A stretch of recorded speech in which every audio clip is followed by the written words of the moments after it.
Hello friends, today I will explain you motion, force and work. Chapter number 7. Motion, गति, force, बल, work, कार्य. गति, बल व कार्य. Distance and displacement. Before distance and displacement, first one, what is meant by motion and what causes a change in motion? Okay. म्हणजे गती म्हणजे काय आणि गतीमध्ये बदल कशामुळे होतो. We have seen that a change occurs in the motion or the shape of a body when a force acts on it. कुठल्याही वस्तूच्या आकारामध्ये किंवा तिच्या गतीमध्ये जे बदल होत असतात ते कशामुळे होत असतात तर बलामुळे. वस्तूंवर जेव्हा बल कार्य करते तेव्हाच त्याचा आकार बदलू शकतो किंवा ती वस्तू गतिमान होऊ शकते. ओके. आता distance and displacement. For example, Ranjit house is at place A. इथे एक डायग्राम बनलेला आहे की रणजितचं जे घर आहे ते ए वर आहे. ठीक आहे. The figure alongside shows the distance travels by Ranjit to reach his school at D. इथे डी पॉइंट दिसत आहे. Okay, this is D. इथे स्कूल आहे. If we do not take direction into account, we find that Ranjit traversed a distance equal to AB plus BC plus CD. आता आपल्याला direct जर स्कूलचा रस्ता नाही दिसत तर त्यांनी काय सांगितलेलं आहे की ह्याला ॲड केलं AB, BC आणि CD. तर इतकं डिस्टन्स जे आहे ते रणजितनी हे केलेलं आहे, कव्हर केलेलं आहे. However, on doing this, his displacement was equal to AD. आता जर इतकं फिरून तो आपल्या शाळेत गेलेला आहे तर त्यांनी जे डायरेक्ट त्याच्या घरापासून ते शाळापर्यंतचं जे 1000 मीटर हे दाखवलेलं रस्ता आहे AD, तो त्यांनी काय सांगितलंय की हे एक डिस्प्लेसमेंट आहे. From his house to the school is shown in the picture with the broken line AD. हे ब्रोकन लाईन दिसते, तुटलेली लाईन दिसते, ती AD. AD is the minimum distance along a straight line from Ranjit house to the school. जसं आता कोणाला आपल्या शाळेत जायचं आहे तर तो म्हणतोय की नाही मी मित्रांसोबत शाळेत जाईल, तर तो पहिल्या घरातनं निघाला, मग एका मित्राकडे गेला, त्याला घेतलं, परत दुसऱ्या मित्राकडे गेला, त्याला घेतलं, मग तिसऱ्या मित्राकडे गेला, त्याला घेतलं आणि मग ते तिघं मिळून शाळेत आले. म्हणजे ह्याच्यामध्ये काय झालं की तो डायरेक्ट शाळेत आला का? नाही, तो फिरत फिरत शाळेत आला. पण जर तो घरातनं डायरेक्ट शाळेत आला असता तर जे घरातनं डायरेक्ट शाळेचं जे काय म्हणतात दुरी आहे, जे त्याच्यामधला डिफरन्स आहे आणि जे जितके किलोमीटर ते असेल, किलोमीटर किंवा मीटर जे काय असेल ते त्याचं डिस्प्लेसमेंट होईल. बरोबर आहे. आणि जे फिरून इकडनं तिकडनं फिरून येत आहेत शाळेपर्यंत ते त्याचं डिस्टन्स असेल. या दोन्हीमध्ये अंतर कळतंय. डायरेक्टली जेव्हा तो शाळेत येतोय तर ते झालं डिस्प्लेसमेंट आणि जेव्हा तो फिरून इकडनं तिकडनं येतो आहे तेव्हा त्याला म्हणतात डिस्टन्स. हे दोन्ही फरक असतात त्याच्यामध्ये. The minimum distance traversed in a particular direction along a straight line is called displacement. आता इथे जे मिनिमम डिस्टन्स दिलाय, सगळ्यात कमीत कमी जे डिस्टन्स आहे त्याला त्यांनी काय सांगितलंय ते इन अ पर्टिक्युलर डिरेक्शन मध्ये अलॉंग अ स्ट्रेट लाईन, ह्याला डिस्प्लेसमेंट म्हणतात. काय म्हणतात त्याला? डिस्प्लेसमेंट म्हणतात. Minimum distance, particular direction and straight line हे कीवर्ड्स आहे. बरोबर आहे. कीवर्ड्स लक्षात ठेवायचे. Minimum distance, particular direction, straight line. एका विशिष्ट दिशेने सरळ रेषेत कापलेल्या कमीत कमी अंतरास विस्थापन असे म्हणतात. आता डिस्टन्स आणि डिस्प्लेसमेंटची डेफिनेशन दिल्या गेली आहे पुस्तकात. The length of the route actually traversed by a moving body, irrespective of the direction, is called distance. Distance is a scalar quantity. आता स्केलर क्वांटिटी मी याच्या आधीच्या व्हिडिओमध्ये सांगितलं होतं की स्केलर क्वांटिटी काय असते, ज्याच्यामध्ये व्हॅल्यू आणि युनिट दिलेली असते पण दिशा दिलेली नसते, तर त्याला आपण काय म्हणू? Scalar quantity. आणि वेक्टर क्वांटिटी काय असते, ज्याच्यामध्ये व्हॅल्यू, युनिट आणि दिशा, डायरेक्शन हे तिन्ही गोष्टी मेन्शन असतात, त्याला आपण वेक्टर म्हणतो. बरोबर आहे. वेक्टर क्वांटिटी आणि स्केलर क्वांटिटी मध्ये असं अंतर आहे. तसंच डिस्टन्स मध्ये काय सांगितलं त्यांनी की डिस्टन्स एक स्केलर क्वांटिटी आहे. याचा अर्थ डोक्यात क्लिक व्हायला पाहिजे की याच्यामध्ये दिशा दिल्या गेली नाही, फक्त अंतर सांगितलं गेलं आहे. म्हणजे एखाद्या गतिमान वस्तूने दिशेचा विचार न करता प्रत्यक्ष पूर्ण केलेल्या मार्गाची लांबी म्हणजे अंतर होय, आणि अंतर ही एक अदिश राशी होय. ठीक आहे. तर आता इथे लक्षात ठेवायचे सगळे एक्झाम्पल्स पण लक्षात ठेवायचे. आता डिस्प्लेसमेंट काय असतं, तशाच पद्धतीने डिस्प्लेसमेंट म्हणजे the minimum distance travels by a moving body in one direction from the original point to reach the final point is called displacement. In displacement, both distance and direction are taken into account. Therefore, direction from the original point to reach the final point is called displacement. In displacement, both distance and direction are taken into account. Therefore, displacement is a vector quantity. आता इथे एखाद्या गतिमान वस्तूने जर एक आरंभीच्या ठिकाणापासून अंतिम ठिकाणापर्यंत पोहोचण्यासाठी एका दिशेचा हे केला पार केलेलं कमीत कमी अंतर, एका दिशेने पार केलेलं कमीत कमी अंतर याला विस्थापन असं म्हटलं जातं. म्हणजे the minimum distance travels by a moving body in one direction. इथे महत्वाचं काय आहे, वन डिरेक्शन मध्ये, from the original point to the reach the final point, याला डिस्प्लेसमेंट असं म्हणतात. आता in displacement both distance and direction are taken into account. विस्थापन मध्ये अंतर व दिशा या दोन्ही गोष्टींचा विचार होत असतो. म्हणून विस्थापन हे काय आहे, एक सदिश राशी आहे, वेक्टर क्वांटिटी आहे, हे लक्षात ठेवायचं आहे. अंतर व विस्थापन, डिस्टन्स अँड डिस्प्लेसमेंट, ह्याच्यामध्ये दोन्ही राशी, अंतर व विस्थापन या दोन्ही राशींचे SI व MKS मापन पद्धतीत एकक मीटर M हेच आहे. म्हणजे युनिट्स काय आहे, मीटर आहे दोन्ही याच्यामध्ये. MKS मी काय सांगितलं होतं, metre, kilogram and second. Now velocity. Velocity काय आहे, velocity means वेग. Velocity is the distance traversed by a body in a specific direction in unit time. The velocity of a body can be calculated by the following formula. Velocity is equal to displacement of a period, displacement upon period of time required for the displacement. Velocity काय आहे, displacement upon period of time required for the displacement. म्हणजे वर displacement दिलं आहे पण त्याला किती वेळ लागतोय त्या विस्थापनाला, ते त्याच्या खाली त्यांनी त्याला भागायचं असतं. म्हणजे व्हॅलिसिटी काय असते, तर व्हॅलिसिटी इज द डिस्टन्स, हे एक प्रकारची गती आहे, अंतर आहे. वेग म्हणजे विशिष्ट दिशेने एकक कालावधीत वस्तूने कापलेला अंतर होतं. Velocity is the distance traversed by a body in a specific direction in unit time. एकक म्हणजे एका याच्यामध्ये, एकक युनिट मध्ये, आणि स्पेसिफिक डिरेक्शन पाहिजे त्याला, बरोबर आहे, विशिष्ट दिशा पाहिजे, त्याला आपण काय म्हणतात, व्हॅलिसिटी. आता ह्याच्यामध्ये total time from home to school, एक एक्झाम्पल दिलाय. The unit of speed or velocity is written as metre per second, M per second. तर याच्यामध्ये let us now use the above formula to find out Ranjit's velocity and speed when he goes to school as shown in the figure 7.2. म्हणजे जे आता मी तुम्हाला figure दाखवली होती त्या figure मध्ये रणजितच्या घराचं एक डिस्टन्स अँड डिस्प्लेसमेंट दाखवलं गेलं होतं.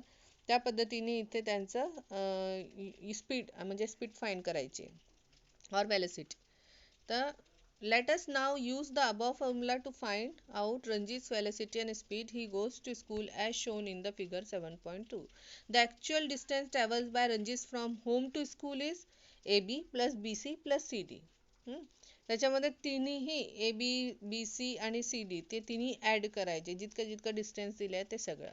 Total time from home to school, त्याला घरापासून शाळेत जायला किती वेळ लागतो, 8 मिनिटं अधिक 11 मिनिटं अधिक 6 मिनिटं. म्हणजे AB जे डिस्टन्स आहे ते त्यांनी 8 मिनिटात कव्हर केलं, BC जे डिस्टन्स आहे त्यांनी 11 मिनिटात कव्हर केलं, आणि CD जे डिस्टन्स आहे त्यांनी 6 मिनिटात कव्हर केलं.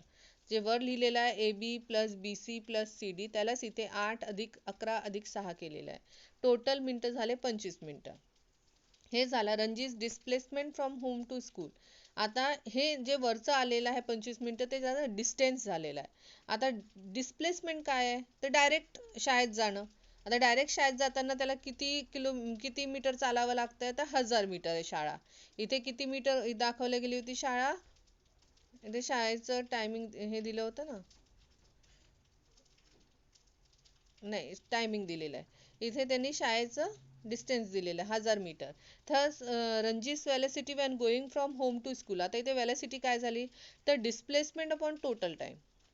हां, टाइम किती लागतंय 25 मिनटं आणि एडी डायरेक्ट जे डिस्प्लेसमेंट आहे डायरेक्ट शाळेत जातो ते 1000 मीटर आहे.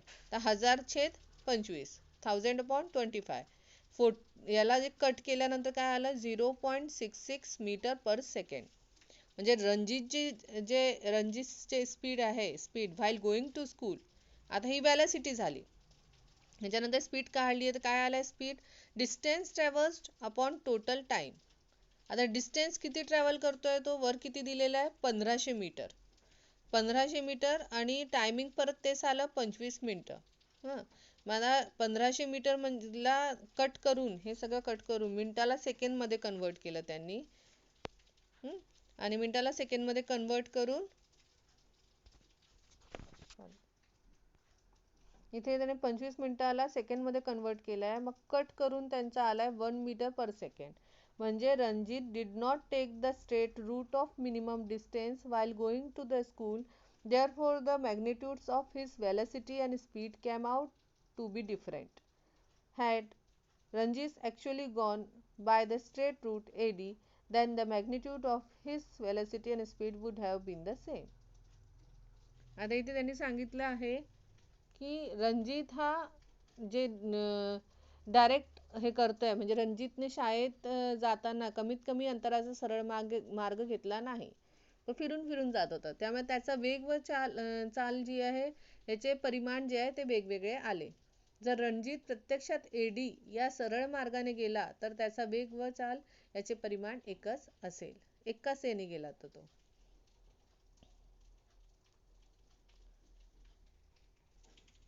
या एक्झाम्पल मध्ये वेलोसिटी आणि स्पीड, वेलोसिटी म्हणजे वेग आणि स्पीड म्हणजे चाल, तर वेग आणि चाल हे दोन्ही वेगवेगळे आले आहेत कारण त्याचं जे डिस्प्लेसमेंट आहे ते डायरेक्ट डिस्प्लेसमेंट म्हणजे डायरेक्ट एडी घरातनं डायरेक्ट शाळेत जाणे, पण तो फिरून फिरून जातोय त्यामुळे ते दोन्हीमध्ये अंतर आलेलं आहे. याच्यामध्ये जे भागाकार केला गेला आहे ते दोन्ही याच्यामध्ये 25 मिनिटांनी केला गेला आहे, जे त्याला घरनं शाळेत जायला वेळ लागतो. पण त्याचं डिस्टन्स जे आहे कापलेलं अंतर आणि डिस्प्लेसमेंट हे वेगळे वेगळे आहेत. आता इथे average velocity and instantaneous velocity. The velocity of an object can change even while it is moving along a straight line. Suppose that a truck is covering a distance of 40 km from A to 40 km from A to D in a straight line. Okay, that is its displacement will be 40 km. If it is required altogether 1 hour for this, its average velocity is 40 km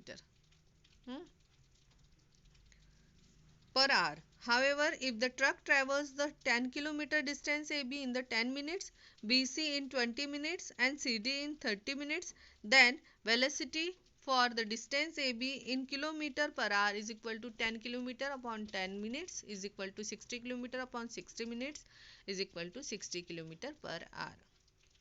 इथे now deduce the velocities for the distances BC and CD. We see that the velocity of the truck is different in the different segments of the road AB, BC and CD. However, the average velocity for the entire route AD is 40 km per hour. The velocity at a particular moment of time is called instantaneous velocity. The instantaneous velocity can be different at different times. Average velocity and instantaneous velocity याच्यामध्ये instant तात्कालिक वेग आणि average म्हणजे सरासरी वेग.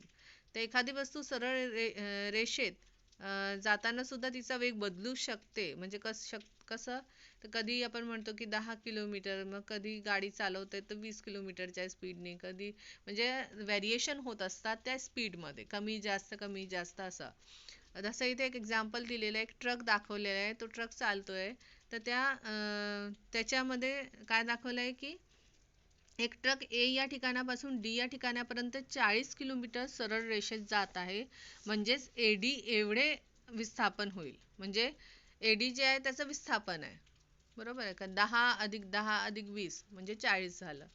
त्याला लागणारा एकूण कालावधी जर 1 तास असेल तर त्याची सरासरी वेग काय झालं, 40 किलोमीटर, बरोबर इतका होईल. परंतु ए बी हे 10 किलोमीटर अंतर ट्रकने 10 मिनिटात, बी सी हे अंतर 20 मिनिटात आणि सी डी हे अंतर 30 मिनिटात पार केले असेल, तर त्याचा जे हे असेल अंतराचा जे distance, velocity for the distance A B जे येईल ते काय असेल, तर 10 किलोमीटर पहिला घेतलाय. 10 किलोमीटरला किती मिनटं लागले, त्याला 10 मिनटं लागली. मग त्यांनी कन्वर्ट केलं तर 60 किलोमीटर 60 किलोमीटर पर आवरच्या स्पीडनी तो चालला ए बी. मग त्याच्यानंतर असंच त्यांनी बी सी व सी डी अंतर कव्हर केलं. तर हे जे आहे याच्यामध्ये आता बी सी व सी डी अंतरासाठी वेग काढा, अशाच पद्धतीने तुम्ही काढू शकता की परत 10 किलोमीटरसाठी 20 मिनटं लागत आहे, मग परत याला कन्वर्ट केलं. तसंच 20 किलोमीटरसाठी 30 मिनटं लागत आहे, मग परत याची व्हेलोसिटी काढली. तर तुम्हाला लक्षात येईल की या सगळ्या याच्यामध्ये ट्रकचा जो वेग आहे तो वेगवेगळा आहे, बरोबर आहे. परंतु संपूर्ण रस्त्यासाठी सरासरी वेग किती आहे, 40 किलोमीटर पर आवर इतकाच आहे. एका विशिष्ट क्षणी असलेल्या वेगाला तात्कालिक वेग असे म्हणतात. या वेगवेगळ्या वेळी वेगवेगळा असू शकतो. एक्सक्लेरेशन. आता एक्सक्लेरेशन मीन्स काय, तर त्वरण. याला मराठीत त्वरण म्हणतात ना. In the previous example, the truck covered the distance AB at the velocity of 60 km per hour, DC at 30 km per hour, and CD at 40 km per hour. It means that the velocity for the distance CD is greater than the velocity for the distance BC. From the number of seconds required for this change in velocity to take place, the change in velocity per second can be deduced. This is called acceleration. What is the cause of acceleration? You know that the truck driver increases or decreases the velocity of the truck by means of accelerator. You might have seen a toy car that runs on a clockwork spring. When it is released on a flat floor, after winding up the spring, it goes in a straight line. However, when is it hit on one side, it changes direction and keeps going. If it is collides into a wall, it stops. It means that its velocity changes. How did this change take place? It happens because the car comes into contact with something external to it on a football ground. How does the direction of the ball moving in a straight line change? We see some player changing its direction by kicking it. When its direction changes, the velocity of the ball changes. That is to say, an acceleration takes place. The interaction that brings about the acceleration is called force. Force acts on a body. मागच्या उदाहरणामध्ये आपण काय बघितलं की A B हे अंतर ट्रकने 60 kilometre वेगाने कव्हर केलं, बी सी 30 किलोमीटर पर आर आणि सी डी हे 40 किलोमीटर पर आर. तर ह्याच्यामध्ये म्हणजेच बी सी या अंतरासाठी वेगापेक्षा सी डी अंतरासाठी वेग जास्त आहे. म्हणजे प्रत्येक ह्याच्यामध्ये जे त्याची व्हेलोसिटी आहे ते कमी जास्त होते आहे. मग कुठे जास्ती आहे आणि कुठे कमी आहे, त्यांनी सांगितलं की बा सी डी बी सी या अंतरासाठी वेगापेक्षा सी डी अंतरासाठी वेग जास्त आहे. तर वेगातील हा बदल किती सेकंदामध्ये होतो, त्यावरून प्रति सेकंदास होणारा वेगातील बदल काढता येतो. त्यालाच त्वरण असे म्हणतात. म्हणजे बदल होत असेल तर त्याच्यामध्ये जे प्रति सेकंद होणारा वेग बदल आहे ते त्या याच्यावरनं काढता येतं, स्पीडचे जे व्हेलोसिटीमध्ये जे चेंजेस होतात त्याच्यामधनं. तर change in velocity upon time taken for change हा एक फॉर्म्युला आहे ॲक्सेलरेशनचा. त्यालाच ॲक्सेलरेशन असं म्हटलं जातं, ज्याच्यामध्ये वेलोसिटीमध्ये चेंजेस जे होत आहेत ते, वेग बदल जे होत आहेत ते, आणि त्याला लागणाऱ्या कालावधी. ट्रकचा चालक जो आहे वापर म्हणजे त्या ॲक्सेलरेटरचा वापर करून वेग जास्त किंवा कमी करत असतो. हे तुम्हाला माहिती आहे. जो गाडी चालवत असेल त्याला माहिती असेल की कसं पद्धतीने ॲक्सेलरेटरचा वापर केला जातो. तुम्हाला माहीत आहे स्प्रिंगवर चालणारी खेळण्यातील मोटर तुम्ही पाहिली असेल. सपाट जमिनीवर चावी देऊन सोडल्यावर ती सरळ जाते, परंतु एका बाजूने धक्का दिल्यास दिशा बदलून ती पुढे जाते. पुढे भिंतीला धडकल्यास थांबते, म्हणजे तिचा वेगात बदल होतो. हा बदल कसा घडला? त्या मोटरची बाहेरील कशाशी तरी संपर्क आल्याने हे घडले. म्हणजे जर त्याच्यावर एखादा फोर्स अप्लाय झाला त्या मोटरवर, तर लगेच त्याची दिशा बदलली, त्याच्या स्पीडमध्ये बदल झाला, त्याच्या वेलोसिटीमध्ये बदल झाला. तर फुटबॉलच्या मैदानावर सुद्धा असं घडत असतं. म्हणजे चेंडूची दिशा कशी बदलते, तर त्याच्यावर जेव्हा एखादा फोर्स पडतो तर ते बदलतं. एखादा खेळाडू तो चेंडू पायाने ढकलून त्याची दिशा बदलताना आपण बघतो. दिशा बदलल्यामुळे चेंडूचा वेग पण बदलतो, आहे ना. त्यामुळे त्याच्यामध्ये एक्सेलरेशन घडतं. हे जे एक्सेलरेशन आहे ते एक आंतरक्रिया आहे, बरोबर आहे, आणि तिलाच बल असे म्हणतात. म्हणजे हे जे आहे, the interaction that brings about the acceleration is called force, and force acts on a body. हे बल वस्तूंवर कार्य करत असतं. Newton's first law of motion. Newton's first law of motion काय म्हणतात की if no force is acting on a body, its velocity does not change. That is, the body does not accelerate. In other words, if a body is stationary, it will remain stationary. If it is in motion, it will continue moving with the same velocity and in the same direction.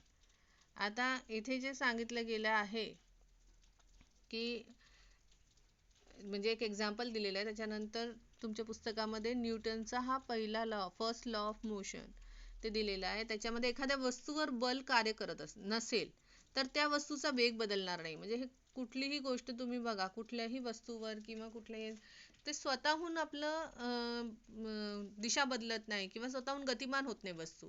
जोपर्यंत त्या वस्तूवरती बल लागत नाही तोपर्यंत त्याचा वेग बदलत नाही, त्याची दिशा बदलत नाही. अर्थात त्या वस्तूचे जे एक्सेलरेशन आहे ते घडत नाही. वेगळ्या शब्दात सांगायचं झाले तर बल लावले नसताना वस्तू जर स्थिर असेल तर ती स्थिरच राहील. तिला गती असेल तर ती एकाच वेगाने व दिशेने सतत पुढे जात जाईल. म्हणजे जर आपण एखादी वस्तू चालत आणि त्याला थांबवलं नाही फोर्स लावून, तर ती थांबणारही नाही. तिला जशी गती असेल, ज्या वेगाने व दिशेने सतत पुढे जाते तशीच ती जात राहील. तर न्यूटनचा फर्स्ट लॉ ऑफ मोशन काय म्हणते की if no force is acting on a body, its velocity does not change. हे पाठ करायचं सगळ्यांनी. That is the body does not accelerate. In other words, if a body is stationary, it will remain stationary. जर ते body स्थिर असेल तर ती नेहमी स्थिरच राहील, जोपर्यंत त्याच्यावर बल लागणार नाही. If it is in motion, it will continue moving with the same velocity and the same direction. म्हणजे जर त्याच्यावर आपण बल लावला नाही आणि एखादी वस्तू गतिमान आहे तर ती गतिमानच राहील, मग ती थांबणार नाही जोपर्यंत त्याच्यावर बल लावणार नाही. तर न्यूटनचा फर्स्ट लॉ ऑफ मोशन काय म्हणतं, if no force is acting on a body, its velocity does not change. Okay, हे खूप महत्वाचं आहे, पुढे तुम्हाला पुढच्या वर्गात कामी पडेल.